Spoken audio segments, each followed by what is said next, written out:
My name's Matt Cameron. I'm the Outreach and Communications Coordinator here in Region 4 for TWRA. I guess the easiest way to put that as a PR guy, a spokesperson. And this is Wes Jones, and he is going to talk to us about bow fishing. And Wes, thanks for coming on the show, bro. Appreciate you, brother. Appreciate you having me. Hey, the pleasure's all mine, man. You know, we've been talking the past hour or so while we're getting ready here. This is something that's really picking up in. It really is, Matt. In the last 4 or 5 years, it's a sport that everybody's getting into. It's not like deer hunting. Not everybody has the deer hunting land that they can go out and deer hunt. We're blessed to live in a place where there's good bow fishing waters 5 minutes down the road. And it's something that the women and the kids can get into. It's a sport you can spend as much or as little money as you want to. I mean, it's like anything else, right? And it's really popular. It's really growing in popularity. Well, how did you get started, man? My dad, years ago, in the spring of the year, we'd go out and crappie fish. When the crappie wasn't biting, we'd see the carp show. We had a recurve bow. We'd go over and shoot a few carp or something to have fun with. And done that, and it's just one of those things that just feels hard. I mean, it involves everything that you love. I love archery, and I love fishing. And that just combines those two. And it's also like fishing, you go out here and you hope to get a bite. Bow fishing, you're actually hunting fish. So it's more hunting fast-paced. and it's fishing. It's hunting and it's fishing. So what could be better than that? There's two things in there, right? Yeah, I mean, it's the best of both worlds. And so you need a fishing license, not an archery license. Just a regular fishing license. So there you go. For starters, you need just a regular fishing license and no additional permits or anything because you're shooting rough fish. Rough fish. Right? It's carp, gar, buffalo. And there's a lot of misconception about the rough fish. A lot of people think, oh, they're just old trash fish. Gar is some great eating. A gar has 2 back straps just like a deer. They're a little bit of a pain to clean, but once you get that armor peeled back, it'll have 2 of the white back straps, no bones or nothing. So that's a great misconception because most people think it's a gar, it's a junk fish, it's going to be bony or whatever. Why would we want to eat them? But if you take back straps, you take it probably 10 steps and cut right up their spine and peel that armor back, and it's just 2 of the whitest boneless strips of meat you ever eat. And they're good. So hopefully we're going to do a drop the tailgate. I don't know if you guys watch that or not, but it's a little thing where we get out and go hunting and fishing with people and show you how. So I'm going to get out with Wes here, hopefully in a few weeks when it gets getting right here, and hopefully kill some, and we'll show you how you clean a gar to take it home and eat it. So, yeah. All right, man. Where do you want to go with it? Let's talk about somebody wants to get into this, where to go, the time of year, and just generally how they can go out and participate. Spring is the best time of year. Carp, when that water gets around 55, 58 degrees, the carp start moving up shallow spring. Same as the largemouth and everything else. And the carp will start rolling on the banks. A lot of people say them think it's fish breaking and stuff. Find the shallow pockets, someone's got some grass in it, they'll be in there rolling, walking around the bank. That's the best time to shoot them for somebody that's just getting into it. Okay. And there's all kinds of places. I mean, all the TVA accesses and stuff, TWRA accesses, you can walk the bank and shoot fish. I mean, I've done that for years and still do. I mean, it's not everybody's got a boat. Right. I mean, it's one of those things that you can get out here and walk the banks and shoot as many fish as you want to when the fishing's right. That's good to know. And like I said, I still do it to this day. I'll come in from work and then we'll hook the boat.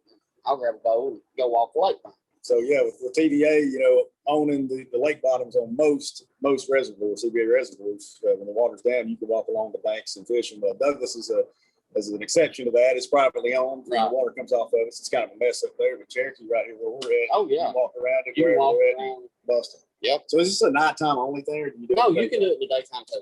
Okay. Usually, like I said, growing up, we only done it in the daytime.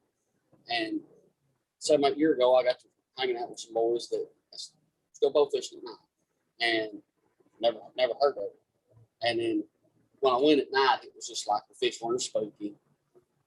You could see them better under the lights, and it's a whole different outlook. It's amazing. I mean, it truly is.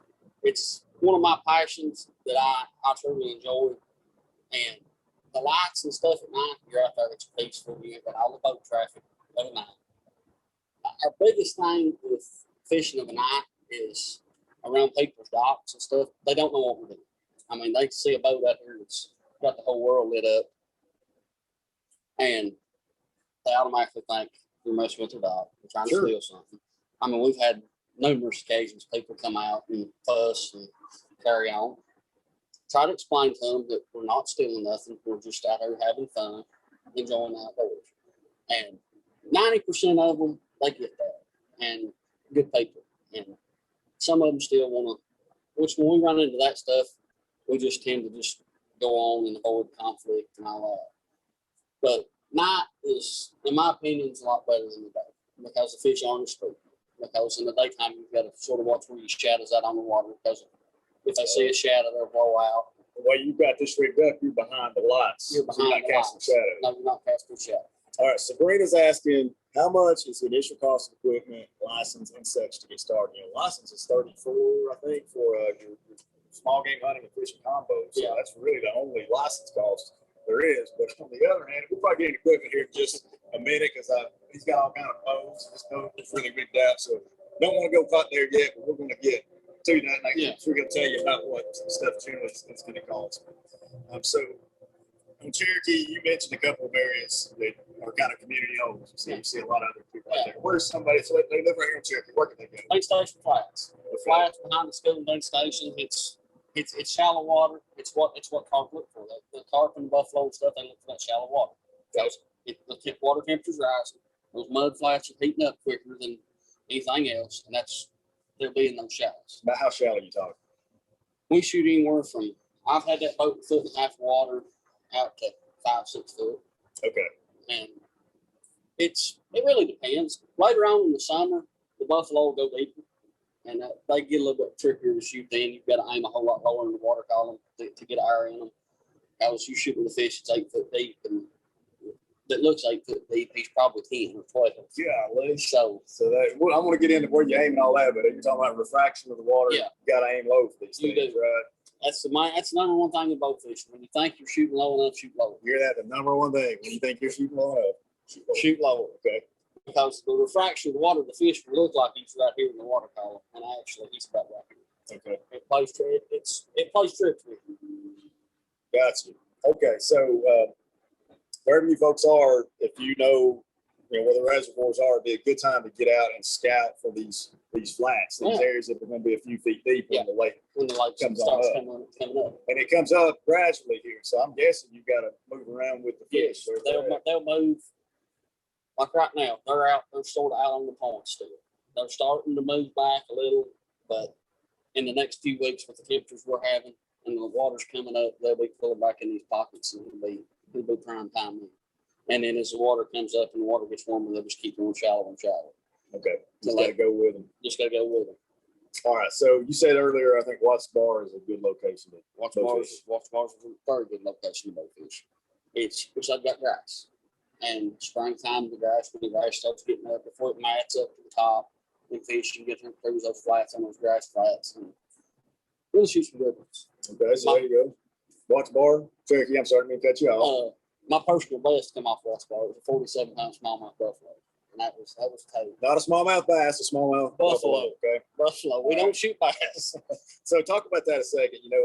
I used to check a young man up on Douglas there when I first became an officer, and people would tell me he's shooting bass, he's shooting game fish. And I checked this guy every time I saw him, and I dug through every fish he had. I never one time found a game fish at all. So you can tell the difference at night. I mean, even at night, the bass will be just as green as they can be. I mean, anybody that can, once you see a carp under these lights, the color lights that I run, they're sort of a white color. And those bass will be just as green as the grass. I mean, you can definitely distinguish between a bass and carp. Don't shoot the green fish. Okay. We've seen some big catfish on Watts Bar. Watts Bar's got some monster cats in it. And a buddy of mine, a couple of weeks ago, he killed a good one down. All right. Not going to cut you off. Let's see. So Jacob's asking, are there any species limitations to what you're allowed to shoot any fish off limits? Let's reiterate that. Rough fish only. Rough fish only. No bass, crappie, anything like that. Anything that's not a rough fish, you can't shoot. So I mean, if it's listed in the fishing guide and there are limits on each one of them, you in can't the shoot first couple those. pages, you cannot shoot those. That's about the easiest way I Yeah. can put it. Yeah, that's about the easiest way to put it. And so most of what you're hunting are carp, and buffalo, and gar. Anything outside of those three that y'all target? Asians, if we go down to West Tennessee, Asians, That's a whole new ball. that's fun. It gets sporty, but it's fun. Are you shooting those same while they're jumping? We did last year. Now that's getting That's sport right there. yeah, it's all fun until you catch one 15-pound jokers in the chest. Yeah, those fish they're really becoming a nuisance, and I hope and pray we don't get them up in this part of the country. Well, me too. Yeah, I don't want to get out. We could talk about Asian carp the rest of the night.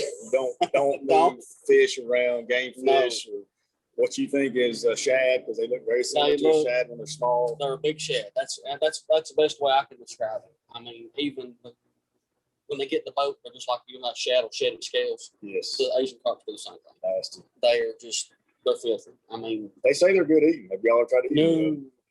No. See, that's how we're all acting about these gar, but if they're cooked right, we've served them at the Bassmaster Classic. We fried up Asian carp, served them, and some people wouldn't eat it because it was a carp, but other people like, my gosh, that's delicious. So I mean, I'd try it. I mean, I'm not going to sit and say I would try it, but apparently they're pretty good.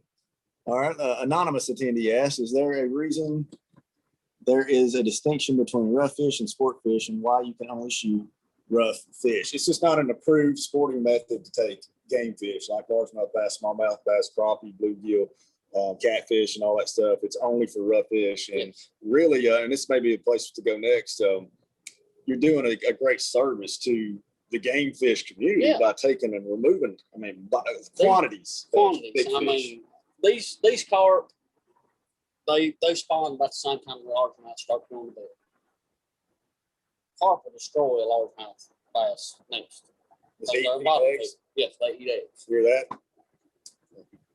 Carp eat bass eggs. Another reason to get into this. Yeah, I mean, the crappie the same way. I mean, they'll destroy a fish nest. I mean, that's good to know. Okay, what else do you want to just talk about generally before we go and start picking up equipment and talking about your rig and all that? The courtesy on the water is a big one. Yeah, I mean, guys, it's just starting into this. My biggest complaint that people complain to me about is disposing of the fish. Me personally, I have a 100-gallon tub in my boat. At the end of the night, I take them home, get the gar out, clean the gar, the carp and the buffalo and stuff. I take and dispose of in a sinkhole.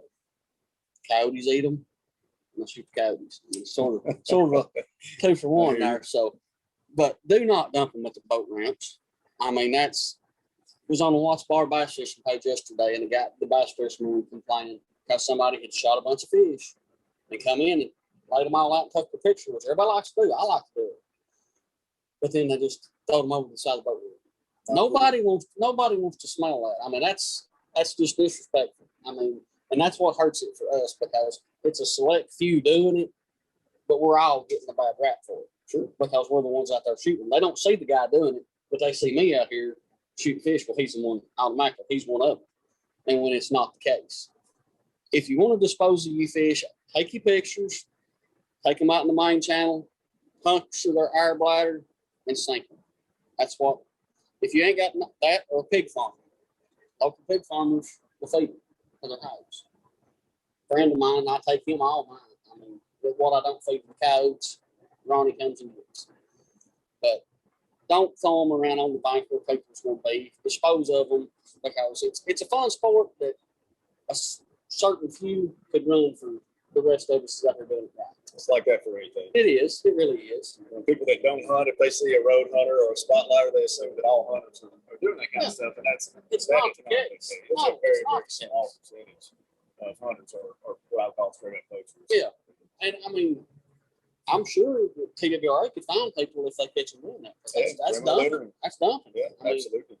And I'd say other farmers might be interested in them for fertilizer for fields and gardens. There's a guy on Facebook. He got his own landscaping business. He uses the fish that they shoot for compost. Has some of the prettiest gardens and flower beds you'll ever see. Every crappie, walleye, sauger that I catch, or whatever, bluegill, that carcass goes in the garden and I till it under. Yeah. And man, it grows great. It corn. grows great corn. Yeah. It really does. A great way to dispose of them. So, and you run a tournament trail, or you're part of the tournament trail? Yeah. Talk about the tournament aspect of this. Tournament aspect of this is it's phenomenal. Bow fishing it's got the best of everything. I mean, like a good dove shoot, a good duck. You've got all these people that come together that's got this one common interest, and that's bow fishing. I mean, I've got people all over. I know people, I've got friends all over the Southeast that I can call, and they get straight off the bat. It's a different group of people, and like the Buzzy Classic this year, it's going to be held out down next to Kentucky Lake. First prize is $10,000. I mean, That's some serious money. Somebody's going to go home with $10,000. That's a lot of money. So if somebody's interested in getting into bow fishing and to compete, what's the link or page they go to? Go to Facebook. Go to Cherokee Lake Bow Fishing, East Tennessee Bow Fishing, or they can message me. And anybody's got any questions, they can message me on Facebook, and I'll be more happy to answer any questions they have. And you're on Facebook as Wesley Jones. They at a bean station. Well, on the other end. On the other end, but yeah. Rutledge, Granger County. Hard to say what to say. All right, somebody said sound is very rough. Okay, I apologize for that. It may be the background of the highway running through here, but we'll do our best. I apologize for that. So let's see. Let's show some basic equipment. Like somebody's never done this before. They want to pick up their first bow. Grab one and bring it over, and I'm gonna try to figure out how to follow you around here in just a minute.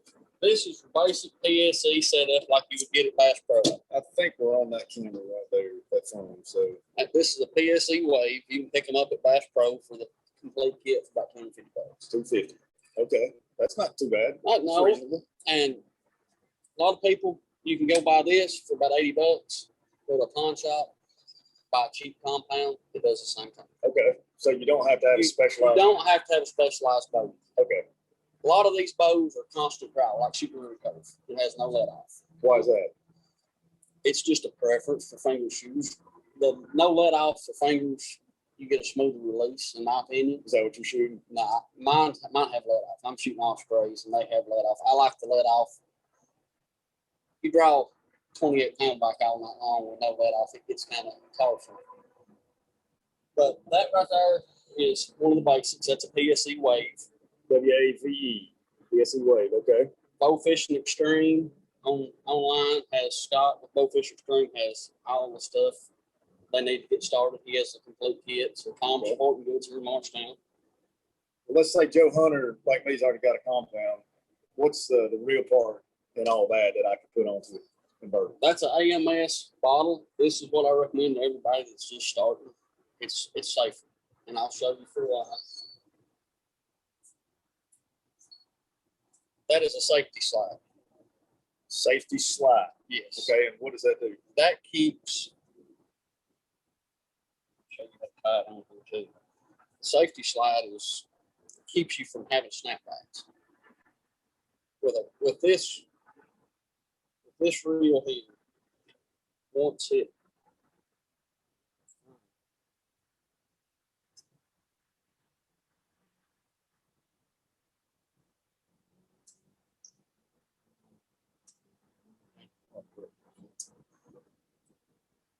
Once the safety slide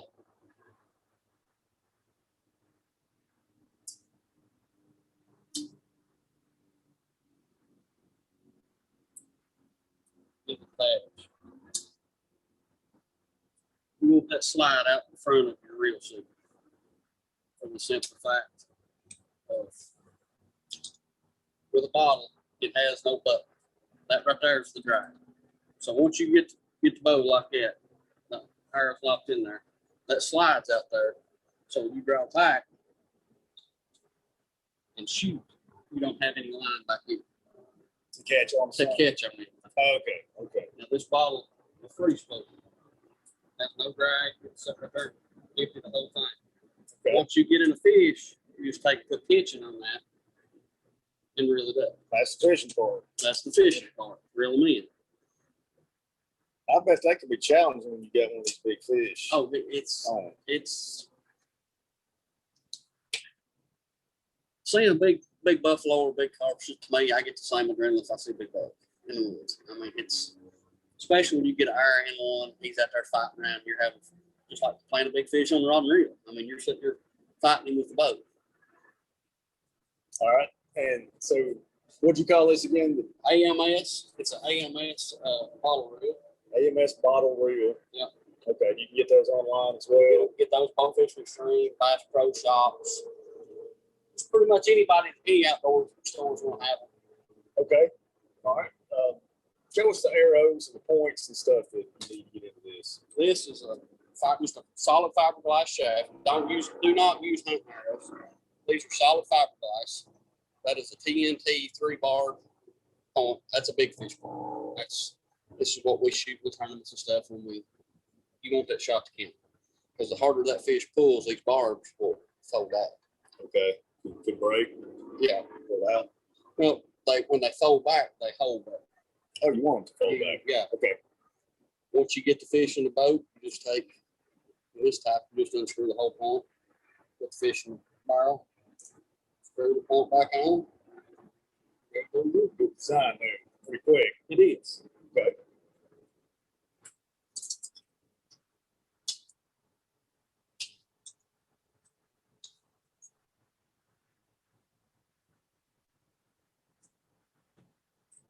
Here's a Cajun. This is a Cajun sucker punch. It's pretty much sort of similar to the wave. Just I think this one sells for about $300. Okay. And same thing, AMS for free, the bottle on it. Lazy fish hook rest. Okay. Most of these kits that you can get at Bass Pro Shop, like if you're going to go to a pawn shop and put it on the boat, you already have. Most of them have the reel and the rest in the pack. Okay. So you don't have to buy the rest separate. Right. Okay. And a lot of times they come with a couple arrows. I think Bass Pro Shop sells a kit that has everything and a couple arrows. Maybe around $10. Okay, so I'm not saying that indefinitely, but that's not bad. no. You already got your compound and you can convert it over for $100, give or take. Yeah. Not bad at all. Okay. Now, step up the price range a little bit.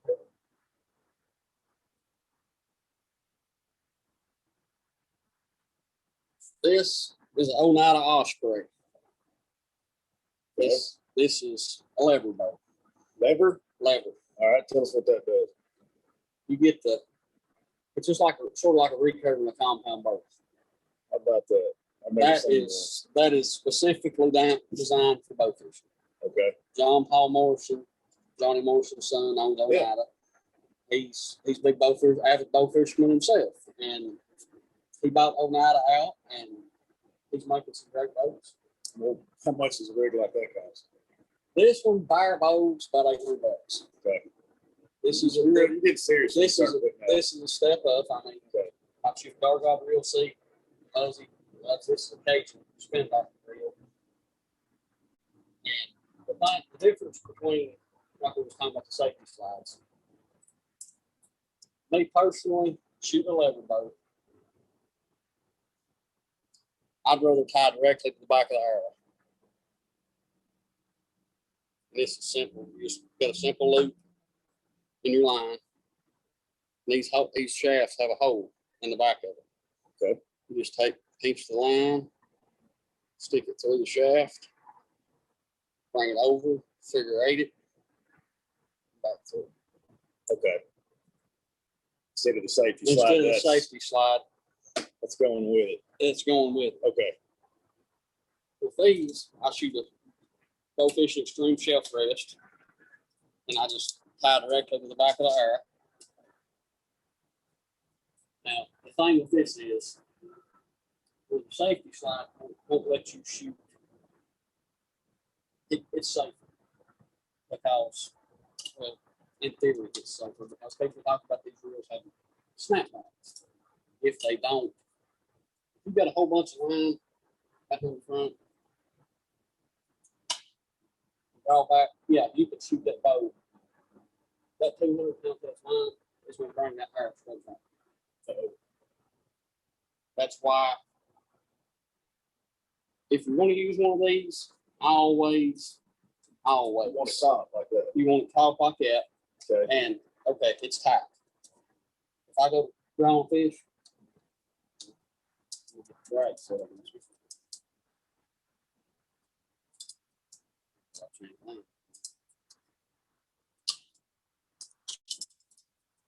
anyways, you go to draw back on fish and the button's not pushed, get pulled through.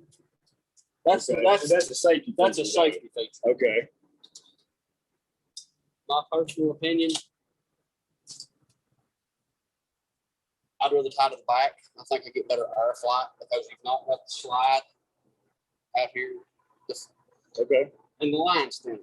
I mean, the AMS line, great line. It's tough. Once it gets wet, it gets heavy.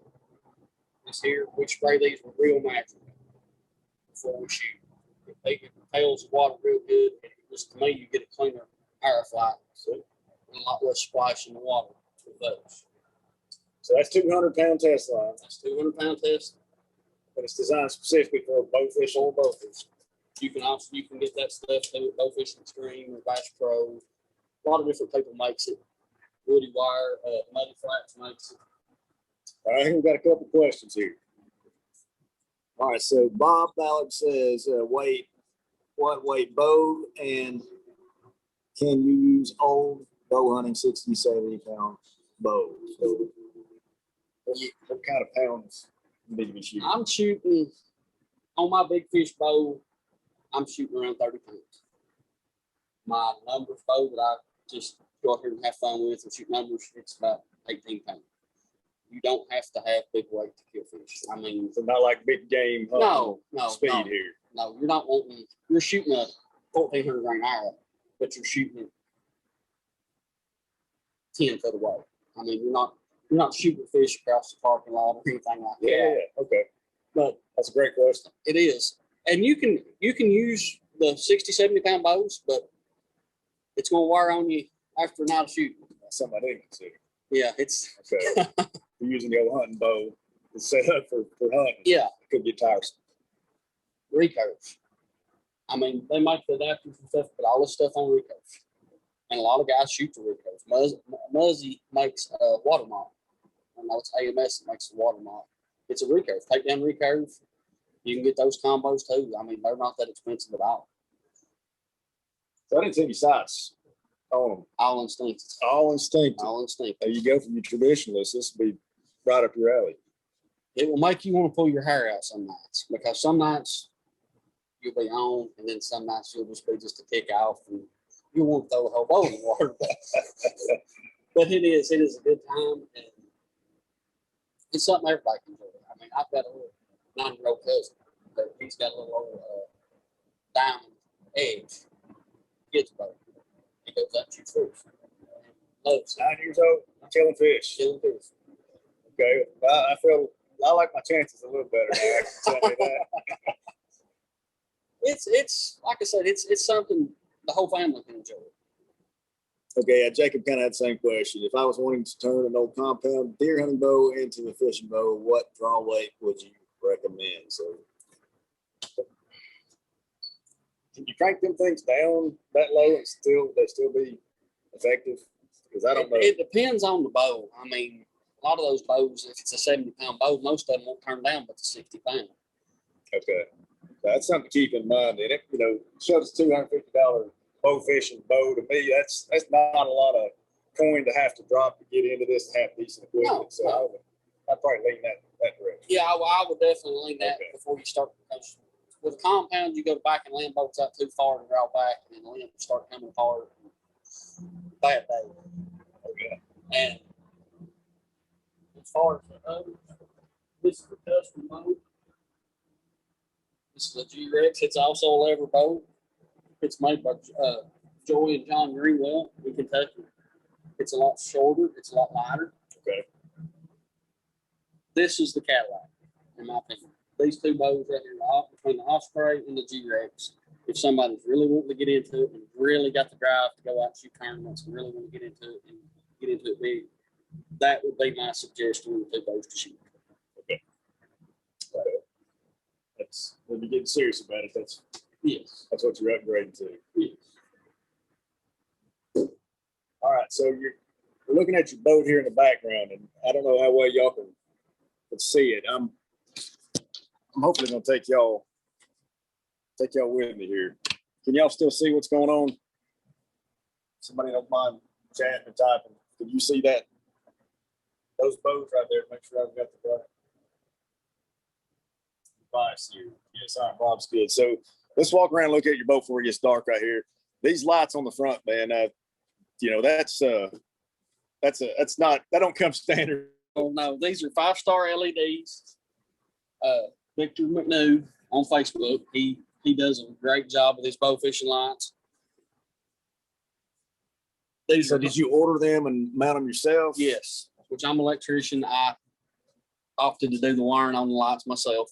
Ordered these from Victor, got them in, built the boxes, and no complaints. I love the color of light that they put out and everything.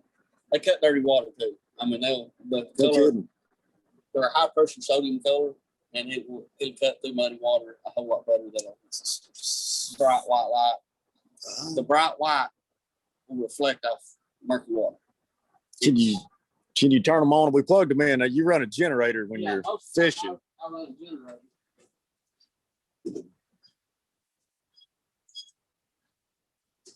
So you're ready to switch back here in the back. Is that right? Yes, sir. This generator sits here normally.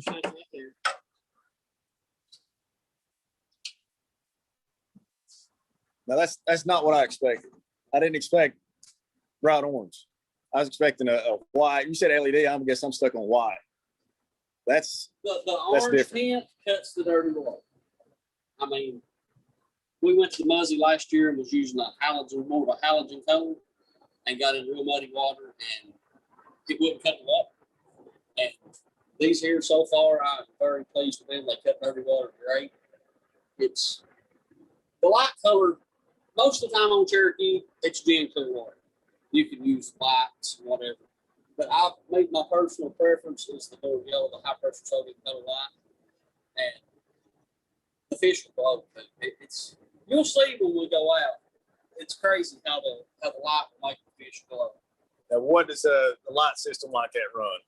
Those lights are about $140 a piece.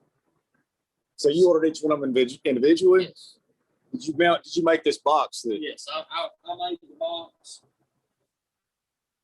I hope that's not blinding y'all out, but I wanted you to kind of see what all he's got going here. He's got them on the sides and a couple running out front there. And he's made each individual box, he says. So do you have to have this, or is this just for like protection of them? That's just for protection. I mean, you can mount them straight to the deck.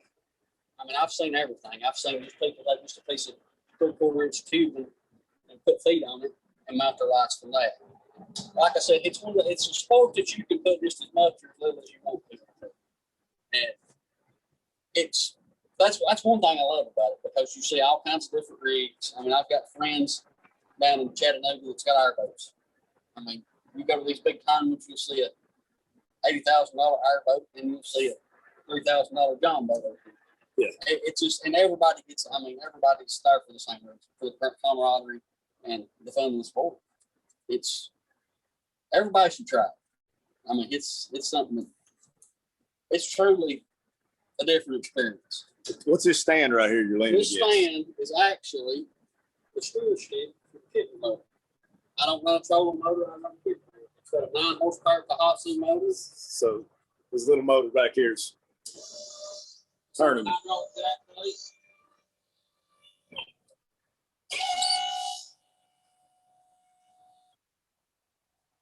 Steering it right there. Okay. So when you're fishing, that's the motor that's getting you around. That's the motor that I run. Right here is your throttle. Shift is right here. That's slick. Because you're up in front of the boat when you're shooting, right? Yes. Andalusia Marine in Andalusia, Alabama rigged this. Josh is one of the best kicker rig in the kicker rig business. I mean, he really does a good job. I mean, you can stare at sucker with one thing. I mean, it's smooth as silk when it comes to that. Josh did a heck of a job on that. You can cover more water with the kicker. I mean, not everybody's going to go spend that kind of money on a boat fishing boat.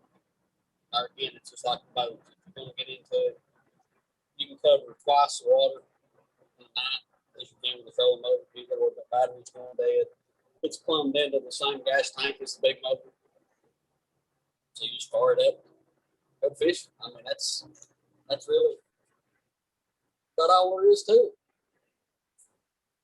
All right. So looking at your rig here, this is your tub. You just throwing them in a tub. Yep, throw them in a 100-gallon Rubbermaid tub and just sit here right here in the bottom of the boat. Stuff right there and throw them in it.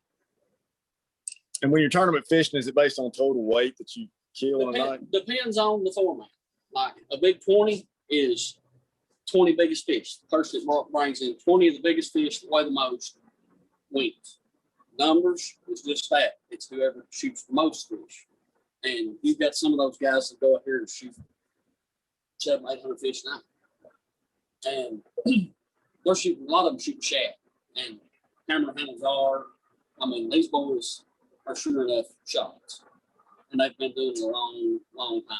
I mean, it's something that don't get discouraged with. I mean, that would be my first thing. Don't get discouraged. It took me several tries before I ever shot a stuck fish. But once you get the hang of it, you'll learn where to aim, and then it becomes second nature. Okay. But as far as the tournament aspect of it, it's really growing. I mean, we're going April 24th to shoot the Dixie Classic on Gunner. And that's a big money tournament. People from Louisiana, Texas, I mean, those people come all over the country. Just like the Muslim. Those people travel all over the country. The BAA Worlds this year is booked in South Dakota. I mean, you've got guys I've got friends from Chattanooga that's going to drive to South Dakota to shoot fish. I'd like to, but that's just a little bit far of a pull for me. But like I said, every year it's just the sport keeps growing. And for the ones out there that's really interested in it and stuff, I would recommend joining the BAA, which is the Bow Fishing Association of America. They fight for our rights, just like TWRA and stuff. The people that's wanting to put a stop to it. I mean, Missouri, they've had a thing, problems with the bow fishing. People wouldn't put a stop to it. They just had a thing in Michigan where they're wanting to put a ban on the lakes to ban bow fishing? From anything, from dusk till daylight. No boater activity on the water. Where's this? Michigan. Michigan or Minnesota. Not in Tennessee, folks. No Tennessee. Worries. Not in Tennessee. We're still hunting, fishing at night, and boating at night. So no worries. But the BAA, they really step up for the bow fishing and stuff. They're probably our defense on the front lines, if that makes sense. BAA. BAA. Bow Fishing Association of America. Okay, so join that, and that's it reasonable to. I think it's like $50. Take a break there. Sorry about that, guys. All right, so Jacob's asking, would a regular handheld spotlight work for this if he wanted to go out and do it? Yes, I've seen guys go around. They make a bow-mounted light. It mounts on your bow. It's got a pressure. It's a flashlight, a high-powered flashlight with a pressure switch. You mount it on your riser. Go around the bank, shine the bank, shoot at night with flashlight. That'd be the way to go because it's shining in the direction. It's shining in the direction you're shooting. Okay, that's a good question, Jacob. All right, keep the questions coming here. If Wes has got anything else to share, I'm sure he's going to do it. But if you have questions specifically, please go ahead and ask them right now because we're probably wrapping up here, I guess. But if you want to know anything else about it, I'm sure he'd love to answer your questions. Yeah, any questions, guys, just hit me up with them.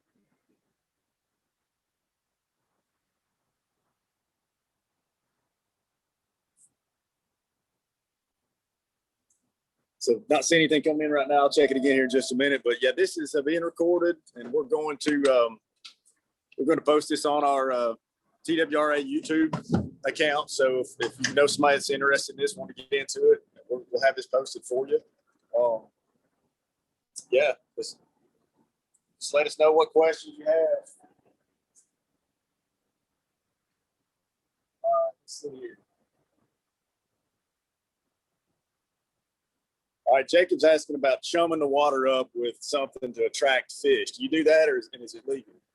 I'm not sure on the legal part, but no, Jacob, we just, most of the time, we'll just go out here and find a mud flat somewhere and turn the lights on and go down the bank. And like I said, most of the time, spring of the year, you don't have to go far before you're in the car. Okay. So it's not really necessary to have to do that. No, I mean, it's not necessarily be able to do that to kill fish. I mean, there's enough of them out there. If you get on the right flats, you're gonna see what I'm talking about. Because there's gonna be plenty of opportunities to shoot fish. Yeah, and like I said, this is doing a great service to our game fish population. What y'all are doing, you're taking hundreds of kind of junk fish out of the water who are taking up resources for the bass and the crappie and the walleye and everything else. People like to eat. Yes, and that's like the Asians. We was talking about the Asians.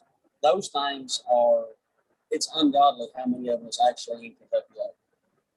My graph screen blacked out in 40 foot of water with Asians. I mean, they've just exploded. I mean, they're not going anywhere. They're not going. This is a sad part. They're commercially fishing those things with nets, bringing in tons and tons and tons of them, and they're still there. I mean, that's how bad these things are. It's just like they multiply overnight. That's the thing. Like last year, we were scouting for the muzzy, and the night before the tournament, we couldn't even have bows in the boat. We went in one pocket, and there was 20 Asians in the bottom of our boat when we come out of the pocket. They jumped in the boat. Them jumping in the boat. That's dangerous. It is dangerous. I mean, I would hate to be on a jet ski or anything like that and go in a pocket where them things are screwed up. I mean, their heads are like hammers. I mean, they're hard as rock. And they'll knock the breath out of you if you catch one in the chest. I mean, but like I said, there's a place in Kentucky that's actually paying the bow fishermen for the fish, for the rough fish.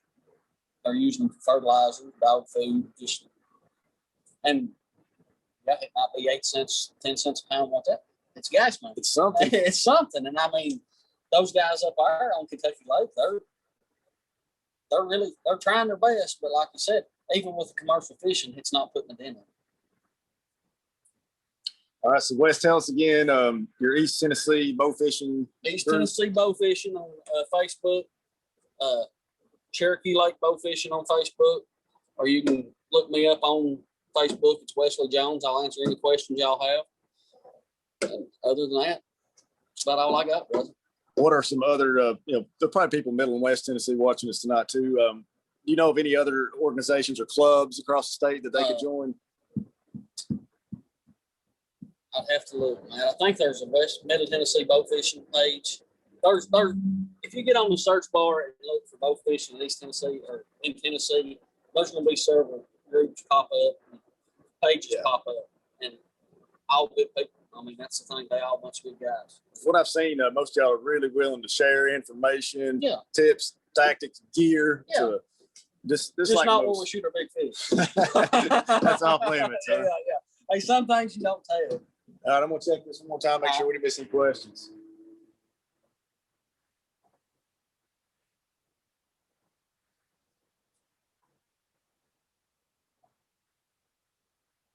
Talk about practice for a second. Is it possible to practice this, or are you just practicing when you're going fishing? I practice in the yard. I mean, buy you a tip, take the barbs off of it, or screw an old point on, and just the old saying, aim small, miss small. Just get a scope can. Start out with a scope can, and just start till you get your instinct. Your instincts will kick in, and you'll learn where to hold. And then once you get to where you're hitting that scope can or whatever, then make it smaller. Make it a 20-ounce Coke bottle. And you just shooting into a regular target, or you can do it into. I wouldn't really recommend it on a regular target unless you've got one that you can take a point that you can remove the barbs. Okay. Which I've got one right here, Mike, that I can show you what I'm talking about. This is an interlock pro point. You take the replacement tip off. pull the barbs off. That you can shoot into a regular target. Archery target. In a regular archery target. So if not, are you saying skull can, you just throwing it on the ground and shooting at it? I've got arrows that are just specifically practice arrows. I mean, I've been to the corn or something like that on them, and just something to have to do in the off season. Yep. But those with barbs and an archery target are a disaster. To tear up probably the target and the points. Yes. And somebody's asking about catfish. Why is it illegal to shoot catfish doing this? Because your limits are different on catfish. You can keep as many as you want to, under 34 on most reservoirs, and only one over. So most makes you think it's rough fish, but it's not. It's not. That would be a question for you on that one, brother. I mean, I figured you'd pass that one back. Yeah. No, if it's listed where it has any kind of protection or limits on it, you cannot bow fish it. That's about the simplest way I can put it. Catfish is great table fare. It's a game fish species, and it's just not a method that we allow people to use. Right. And, now, could that be changed in the future? I guess it could, but right now you can't shoot catfish while bow fishing. Right.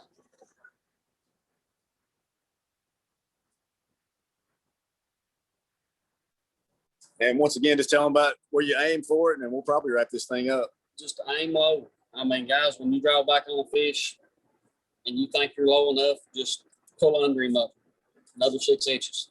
Because if not, you're gonna be so mad by the end of the night, you're gonna want to throw your whole bow in the lake. Cuss me out, but aim low. That's the biggest key to bow fishing. And have fun, and don't throw your fish at the boat ramps. Dispose of them properly, guys. I can't say that enough. I mean, because I catch all kinds of slack on the Facebook pages and stuff because we bow fish. Everybody, it makes one person can make a whole group of 50, 100, 200 people look bad from one person just being careless and not caring and all that. Nobody wants to smell the dead fish laying around the boat. Simple as that. As simple as that. I mean, dispose of them properly. I mean, we're all adults. I mean, and be respectful of property owners at night. I mean, for the ones out there that's watching them, if you own property on the lake and stuff, you see a boat coming around your dock at night and stuff, the lights lit up and generator going. The guys, 99.9% of them are not stealing anything. They're not there to do anything. They're just shooting fish and having a good time. They're not going to be all lit up if they're coming to steal your property. No, they're not. They're not going to have a generator running all these lights on if they're coming to steal something off the boat. And the only other complaint I've ever heard, Wes, is that the guys with the airboats at 1 and 2 in the morning, they make a lot of racket. An airboat makes a ton of noise. I mean, just like Guntersville. Guntersville has red zones that are red zone to bow fishing, period. For the simple fact of the airboats and the noise and the generators and stuff. And that's why we try to keep it down and stay away from these big subdivisions on the lake and stuff. If we're going to shoot in there, we usually do that early in the night. And then once it gets up late, we're going to hit a flat somewhere away from everybody when we're not disturbing everybody. Absolutely. I try to empathize with landowners. I mean, I'm an outdoorsman, man. I think, what I'm doing is what it's all about, but you've got to be cognizant of landowners and respectful of their rights. And nobody wants to hear that at 2 in the morning right in their backyard. So. No, I agree with that. All right. So I appreciate y'all tuning in. Man, this has been a wealth of knowledge tonight. I'm excited about going. And once again, we're going to get out here in a few weeks and go record an episode of Drop the Tailgate. We're going to go bow fishing. So y'all get to see me miss probably about 10 or 15 before I stick one. But yeah, hopefully show you how to do it. Wes has done a really good job explaining it, showing you the gear. So we're going to get out and show you actually how to go out and do this. I'm sure there's 1,000 YouTube videos you can probably watch on the same thing. But if y'all want to watch some good YouTube videos, go to Unguided Outdoors. JJ and them guys down in Texas, they're legit. They shoot some crazy amounts of fish on video. Unguided Outdoors. Unguided Outdoors. Okay. Wes Jones, Facebook. He's from Granger County. East Tennessee bow fishing is another page to look for. And what was the site where you can purchase gear at? Bowfishingextreme.com. Bowfishingextreme.com. My name's Matthew Cameron. You can follow me on Facebook, or I'm on Instagram at John the Baptist Beard Care. I've got a beard care business ministry kind of thing as well. So follow me on there. I love talking hunting and fishing. Love talking to the Lord. So yeah, Wes, thanks, That's what it's brother. all about, brother. It's been awesome. I'm really excited about this. So thanks for tuning in, and hopefully we'll show you how to do this in a couple of weeks. Thank you, guys.